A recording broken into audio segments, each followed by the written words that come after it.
kung may emergency ka.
Mga kaibigan, tutunghayan po ninyo ang ating pong live coverage sa Palasyo po ng Malacanang. Ako po inyo pong lingkod, Julius de Samboron.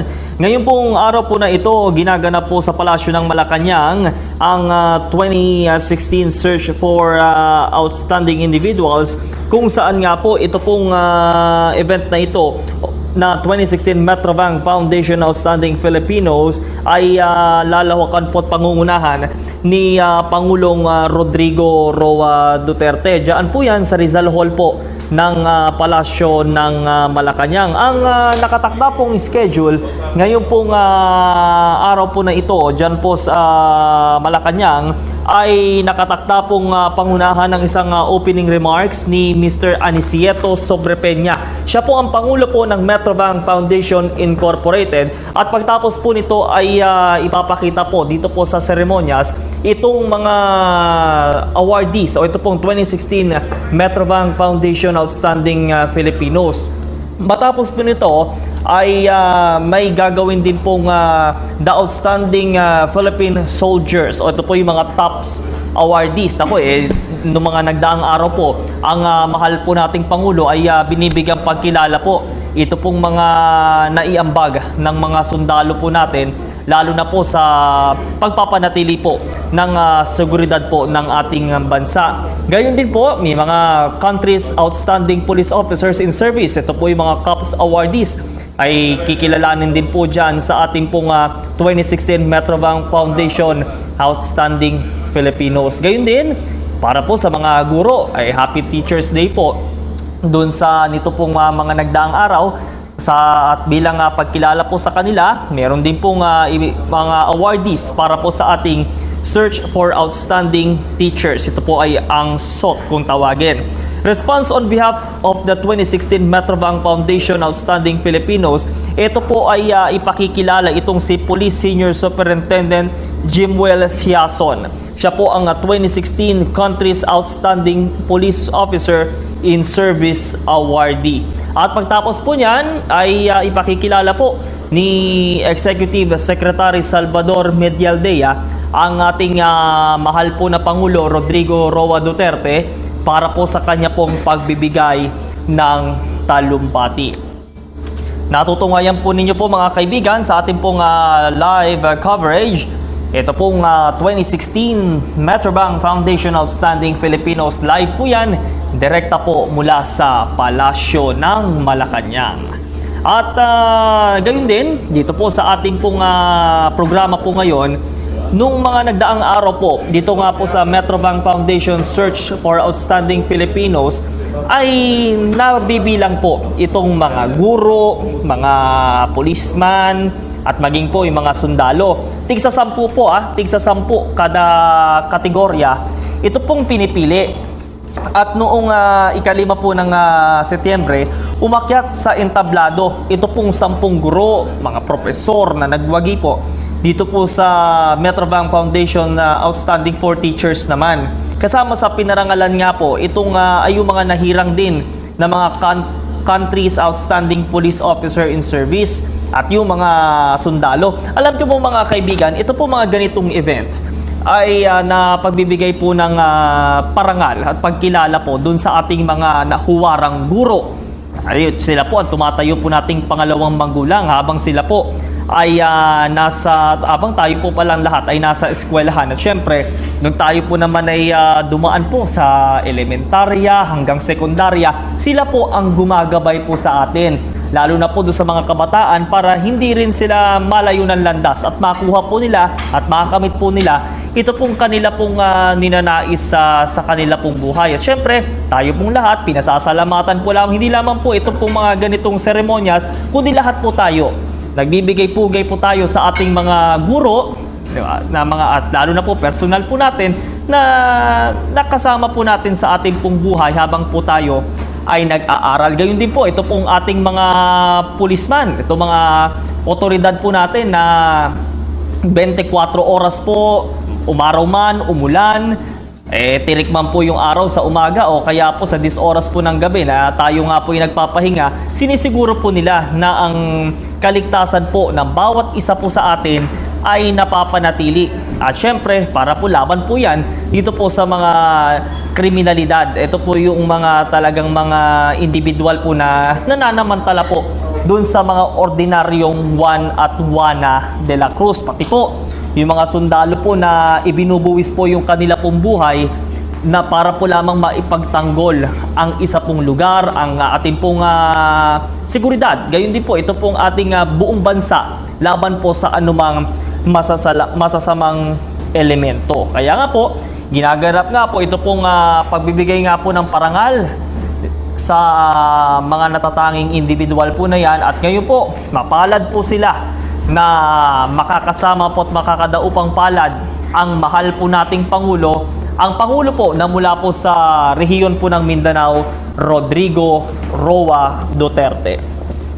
Tayo po nasusubaybayan po ninyo bukod po sa ating People's Television Channel 4. May ginagawa din po tayong live streaming sa ating pong social media accounts sa Facebook po at sa Twitter.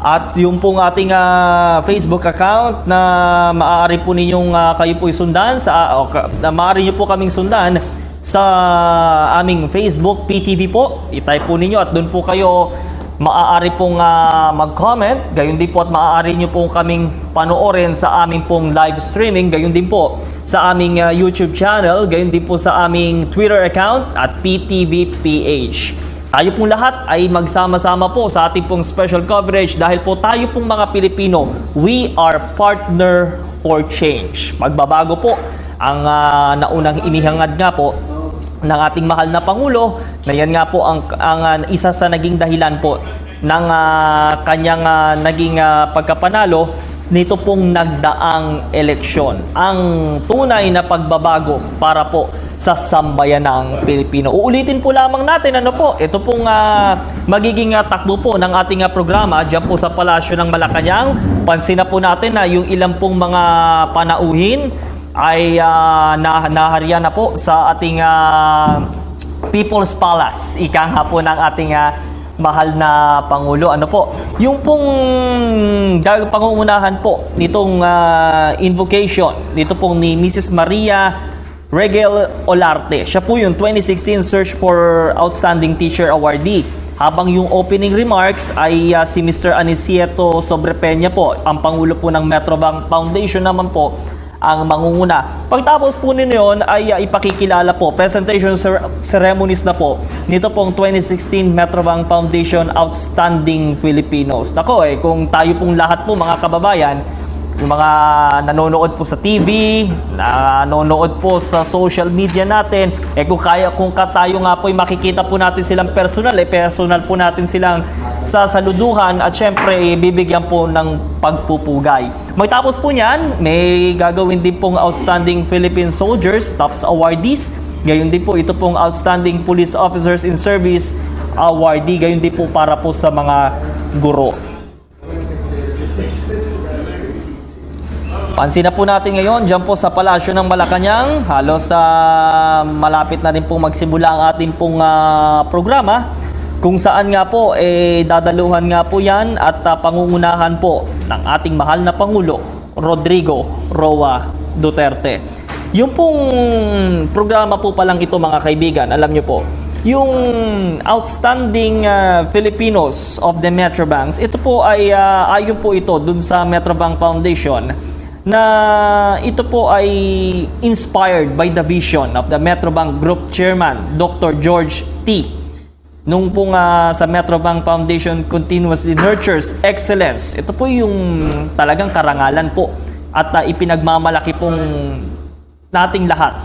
Yung mga Pilipino po natin, mga kababayan po nating Pinoy na nagpapakita po, nagpapamalas po ng kanilang galing and empower them to realize their dreams and inspiring others to aspire and succeed. Siyempre, yung pong pagbibigay po nila din ng inspirasyon para po sa ating lahat, sa mga kababayan po natin na kahit anuman po ang dagok po na dumating po sa inyong buhay ay hindi po yan hadlang para po makamit po ninyo ito pong inyong inaasam-asam, ito pong inyong pong mga pangarap sa buhay. At syempre, paano po natin makakamit yan? Abay, una po sa lahat, dapat po sumunod po tayo at dapat maging maayos po ang ating buhay. Una, sa mga magulang po siguruhin po ninyong ang inyong pong anak para po sila po baka po susunod na itanyag na pong guro, galing na guro at maayos na pulisman at maging sundalo. Dapat po iwasan po nung inyo po mga anak, siguruhin po ninyo na umiiwas po yan sa pagkalulong po sa illegal na droga. Ang Pangulo po natin, ang mahal po nating Pangulo ay seryoso po sa kanya pong ginagawang kampanya para nga po maiwasan ito pong maubos na itong illegal na droga sa bansa na siya nga pong sumisira sa peace and order po ng Republika ng Pilipinas, gayon din po sa kinabukasan ng ating mga kababayan. So ngayon po ay tuloy-tuloy po ang ating programa dito po sa Palasyo po ng Malacanang, kung saan nga po ay hinggil pa rin po yan sa pag-award, pagbibigay po ng parangal at seremonya sa Metrobank Foundation sa ilang mga natatanging individual. Ang Metrobank Foundation po pala, nito pong mga nagdaang araw ay inanunsyo ito pong mga nanalo nga po doon sa kanilang search for outstanding teachers. Yung kinabibilangan po yan nung 4 na elementary, 4 na secondary school teachers, 2 profesor mula po sa matataas po na universidad ang nanalo po. So the winners joined the rank of 346 outstanding teachers magmula po 1985 at ito they will be conferred o sila po'y makakatanggap ng gold medallions, trophies at cash prize na umaabot po sa ₱250,000 bawat isa. Ito pong 2016 search produced first time winners po mula po sa Caloocan City, Oriental Mindoro at maging po sa Lingayen sa Pangasinan. Sa elementary competitions, ito po yung mga nanalo po. Sina Winona Diola of De La Salle Santiago Zobel School, Muntinlupa po yan. Rugeline Cansino of Lingayen 1 Central School, Lingayen, Pangasinan. Josephine Obseñares of Butuan City Sped Center, Butuan City, Agusan del Norte.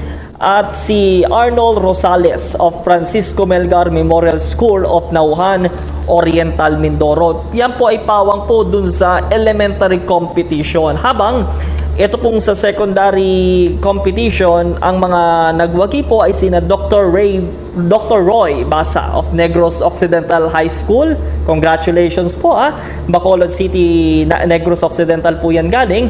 Ito naman po si Ginoong Nelson Aguyaoy of University of the East Elementaries and High School Department ng Caloocan City po, UE Caloocan. Maria Regale Olarte of Muntinlupa National High School, Maine.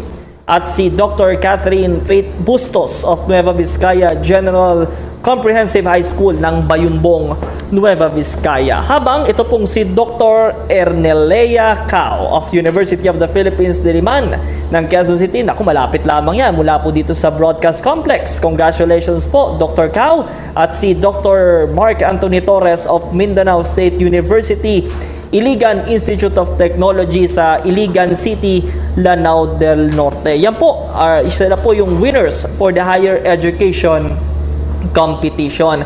Nauna na pong binanggit ni Metrobank Foundation Incorporated President Aniceto Sobrepeña na masaya siya at kinokongratulate nga po ito pong mga nagwaging guro dahil po ika nga po niya, ito po yung kanya pong direktang sinabi, teachers are the backbone of the nation building efforts. Sila po talaga. Kaya nga po, lahat po tayo nagbibigay pugay Gaya nga po nung nabanggit ko po kanina, sila po talaga ang bukod po sa ating mga magulang, ang tumatayo din pong pangalawang magulang at humuhubog po sa isang estudyante para po mapagtagumpayan niya yung kanya pong pag-aaral, makamit po niya ito pong kanya pong inaasam-asam sa buhay.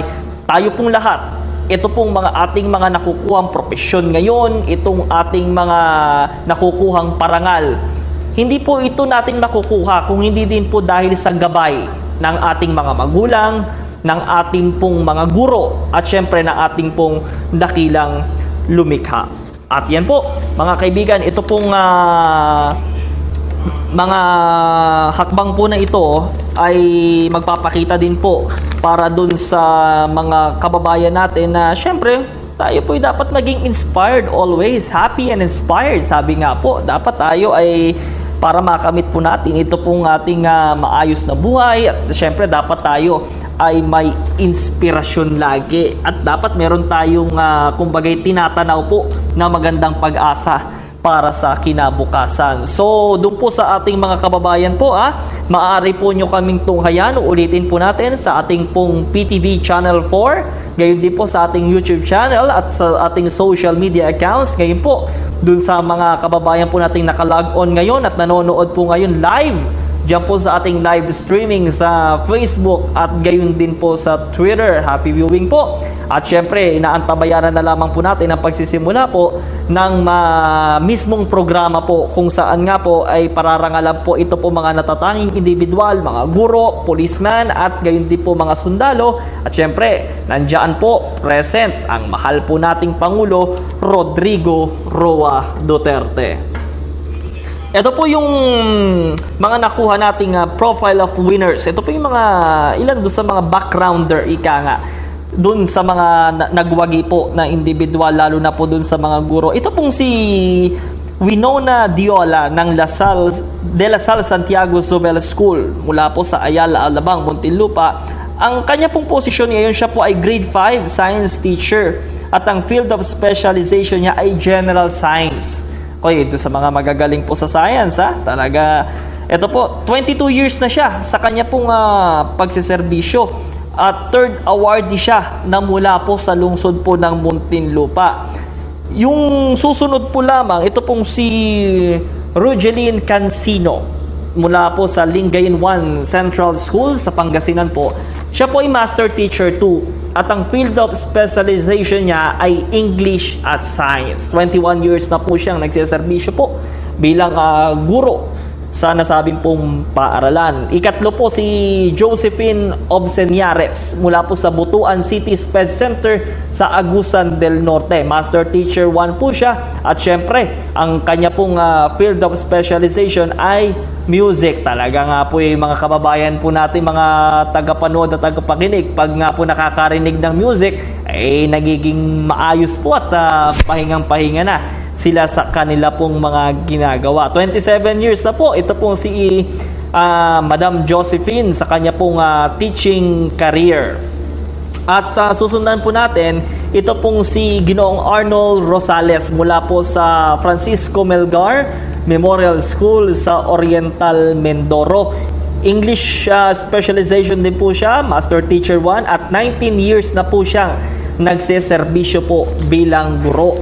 Sa secondary competition naman po itong si Dr. Roy Basa ng Bacolod City, Negros Occidental High School particularly, ay Master Teacher 1 po siya at Biology naman po, 11 years na po siya nagtuturo sa specialization po ng Biology. Ito pong si Ginoong Nelson Aguyaoy mula po sa UE Caloocan Elementary and High School Department. Diyan po yan sa Sangandaan sa Caloocan, malapit po lamang. Ay ang kanya pong posisyon ay faculty member po siya ng Araling Panlipunan at Edukasyon sa Pagpapakatao Unit. Ito po yung, kung maaalala po ninyo, na Araling Panlipunan, yan po yung parang sibika at kultura dati na ipinag-aaralan po yung ating history, yung ating pong mga iba't ibang pangyayari po sa ating bansa na may kinalaman din po ang bawat isa sa atin. 14 years na pong nagtuturo ito pong si Ginoong Aguyaoy dyan po sa UE Caloocan.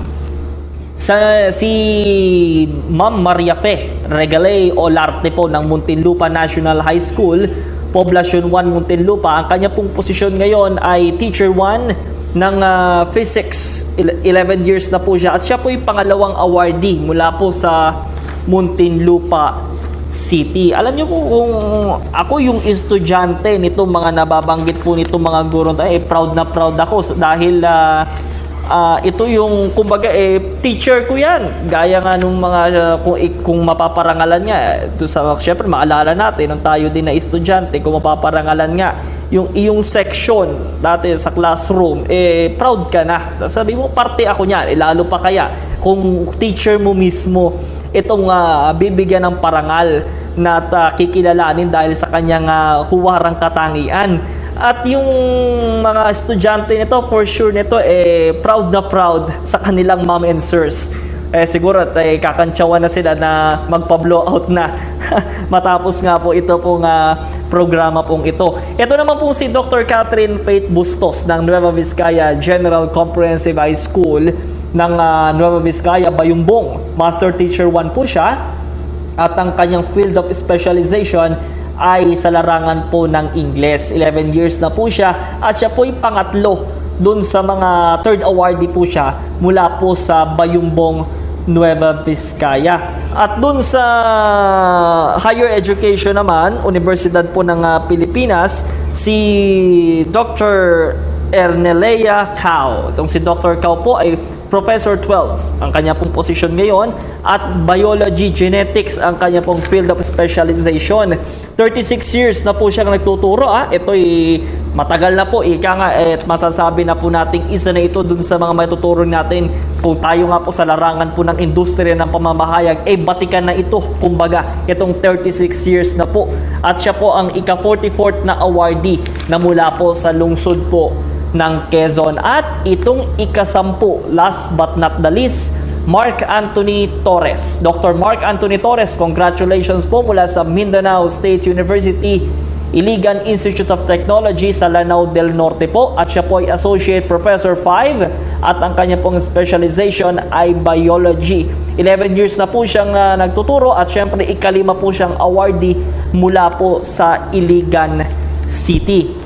Mula nga po sa Mindanao yan, talagang nakaka-proud nga po dahil bukod nga po kay dun sa ating kay Dr. Mark ay ang Pangulo po natin ay galing din po ng Mindanao at syempre proud na proud din po ito po mga kababayan natin sa Mindanao. Assalamualaikum po doon sa mga kababayan natin dyan po sa Mindanao. Ngayon po yung nanonood at nakikinig po sa ating pong programa dito po sa PTV4 kung saan nga po ay may ginagawa po tayo ngayong special coverage. Muli ako po ang inyong pong lingkod, Julius de Samburon, ang inyong pong makakasama po muna pansamantala dito po sa ating live coverage po direkta mula po sa Palasyo po ng Malacanang. Ito po yung presentation o yung awarding ceremony po ng Metrobank Foundation dito po sa mga natatanging individual, teachers, policemen and soldiers po kung saan nga po ay inaasahan po ang pagdalo po ng ating mahal na Pangulo Rodrigo Roa Duterte.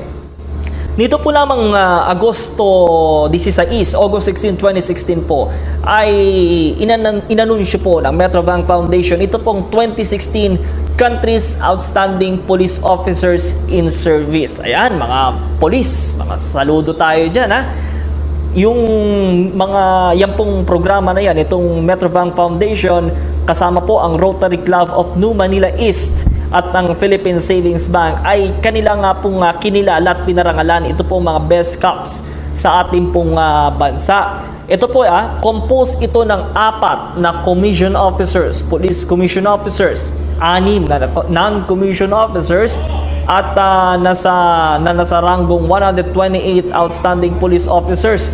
At ito po kumbaga